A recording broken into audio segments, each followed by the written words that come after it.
사랑하는 성도 여러분, 오늘 우리는 로마서 11장을 통해 하나님의 신실하심과 이스라엘을 향한 구원 계획을 살펴보고자 합니다. 바울은 로마서 11장에서 하나님의 구원 계획이 얼마나 크고 신비로운지, 그리고 그 안에서 이스라엘과 이방인이 어떻게 하나님의 자비를 누리게 되는지를 설명하고 있습니다. 이 말씀을 통해 하나님의 구원 경륜을 이해하며 그분의 신실하심을 찬양하는 시간이 되기를 소망합니다. 바울은 로마서 11장 1절에서 그러면 하나님이 자기 백성을 버리시겠느냐, 그럴 수 없느니라고 선언합니다. 이스라엘의 불순종과 거절에도 불구하고 하나님은 그들을 완전히 버리지 않으셨습니다. 오히려 하나님은 남은 자를 두셔서 여전히 그분의 언약을 성취하고 계십니다. 이 남은 자는 이스라엘 중에서도 하나님의 은혜로 택함을 받은 자들입니다. 이는 하나님께서 언제나 신실하시며 그분의 약속을 지키신다는 증거입니다. 우리의 삶 속에서도 하나님은 언제나 신실하십니다.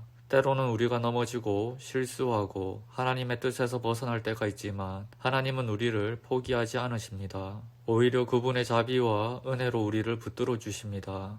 우리가 그분의 신실하심을 신뢰하며 그분의 말씀에 순종할 때 하나님은 우리를 통해 그분의 구원 역사를 이루어 가실 것입니다. 바울은 이스라엘의 불순종이 이방인의 구원으로 이어졌다고 말합니다. 이스라엘이 복음을 거절했을 때 하나님은 이방인에게 그 구원의 기회를 열어주셨습니다. 이는 하나님의 크신 자비를 보여주는 장면입니다. 하나님은 이방인들에게도 은혜를 베푸시며 그들이 복음 안에서 하나님의 자녀가 될 수 있도록 하셨습니다. 이방인의 구원은 단지 하나님의 계획의 일부가 아니라 더 나아가 이스라엘의 시기심을 자극하여 그들도 다시 하나님께로 돌아오도록 하는 하나님의 깊은 구원 경륜입니다. 이와 같이 하나님은 그분의 구원 계획 속에서 모든 민족과 사람들을 아우르며 그분의 은혜를 확장해 나가십니다. 우리도 이 구원의 경륜 안에서 하나님의 자비를 누리는 존재들입니다. 바울은 로마서 11장의 마지막 부분에서 하나님의 구원 계획의 신비로움을 찬양합니다. 그는 깊도다 하나님의 지혜와 지식의 부요함이여 라고 고백하며 하나님의 판단과 길은 측량할 수 없다고 선언합니다.